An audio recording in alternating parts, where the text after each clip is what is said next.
In these videos, I want to talk about my development or different interesting projects and things that I am excited about. I have big experience in development of backend services, but I don't have any experience creating games and working with Godot. So for me, when I firstly discovered this engine, it was fun to play, but I think with the version 4 it became even more interesting. So I wanted to try create something new. The ability to create games on your own laptop with minimal budget requirements opens up a world of possibilities for aspiring game developers. The thrill of bringing new ideas to life is an incomparable feeling. If you have a passion for gaming and storytelling, there has never been a better time to embark on this exciting journey of game dev. So fire up your laptop, let your creativity flow and create your next gaming masterpiece. Recently I got an idea of the game. I have a story in my mind and I have some vision of what I think it might look like, but I don't know yet what it's going to be like. So I just want to go step by step and try to create something. I started the game with simple world and added just a simple mockup player. I've been playing around with some simple noise generation. I've been playing around with procedural generation and just added some cubes based on the noise just for testing, and added some simple building, and this is what should be the school. It might not look like a school to you, and that's alright, but it will be a school, believe me, one day. And I don't have a lot of experience in the game dev and a little bit of experience in Blender, so that's my first draft mockup of the school, because the idea that initial scene will begin in the classroom. So the first problem that occurred is that I want, when the player enters the area of the building, I want the walls to hide, because otherwise you can't see anything.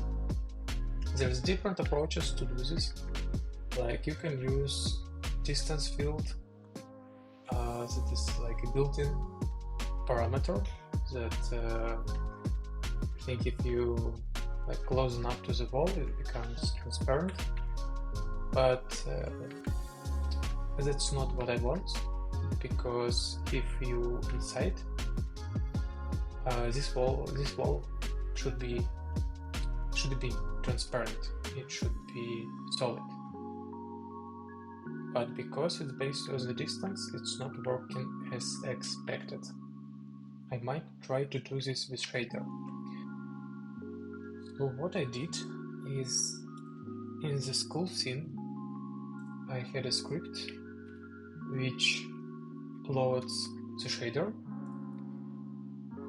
and this shader is supposed to like get the distance between, like check if the vertex is between the player and the camera, and if it is, then make it semi-transparent. I can't say that it worked as expected. I don't have experience in shaders a lot, so I'm sure that something isn't working correctly. But the idea I think is clear, and I'm not sure.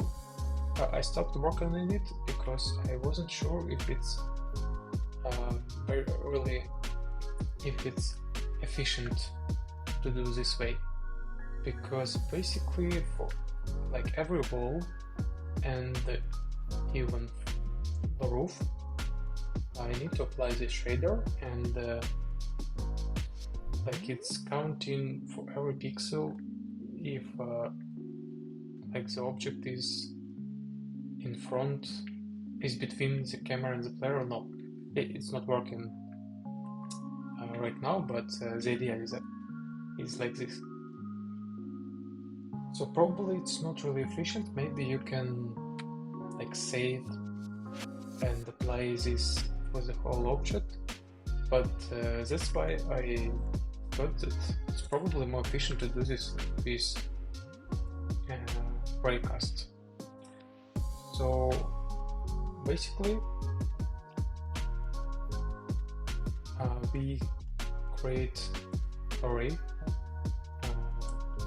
and we want to exclude our player so that it's not collided with array, and we want it to start as a camera position and go in the position to our player. And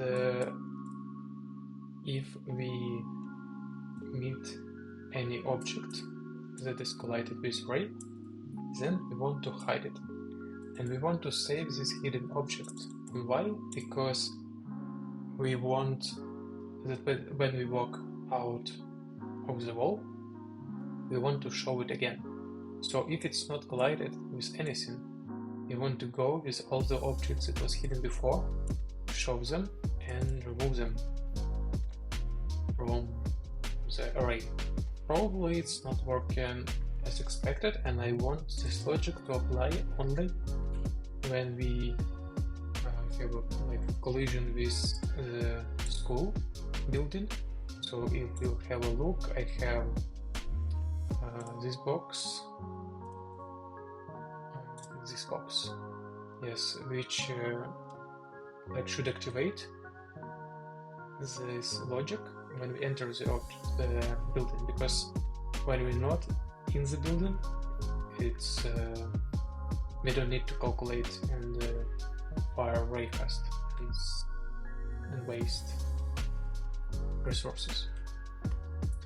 So at least that's the idea, and I think it should work. Yeah, so it disappeared completely, and yeah, I probably want to do this semi-transparent, make like 10% transparent in the future. But for now, that's what it is, and probably I need to apply this to any wall, roof, or floor that is obstacle that is collided. But for now, this is just only this wall. So the next thing that I want to work on, it will be stairs, and there's multiple ways to do this, and I will tell you about this in my future video, tell you more about this. Sometimes I find it difficult to start working on something, so I might be very excited and very interested in creating a new game, but just to do it consistently, like every day a little bit, and to force myself to do this, I find it sometimes very hard. So I thought about this analogy, and when you want to do something you love but find it difficult to find the motivation, it's like cycling up a steep hill. Each pedaling motion is a struggle with depths and resistance holding you back, but despite the hard journey, you know that the reward awaits you at the summit. The initial push to start feels bad, but once you begin, it's easier to go. And when you finally conquer the hill and achieve what you set out to do, the sense of accomplishment is exhilarating, and you realize it was all worth it. So I would like to finish on this note, and hopefully I will see you in the next video. Bye.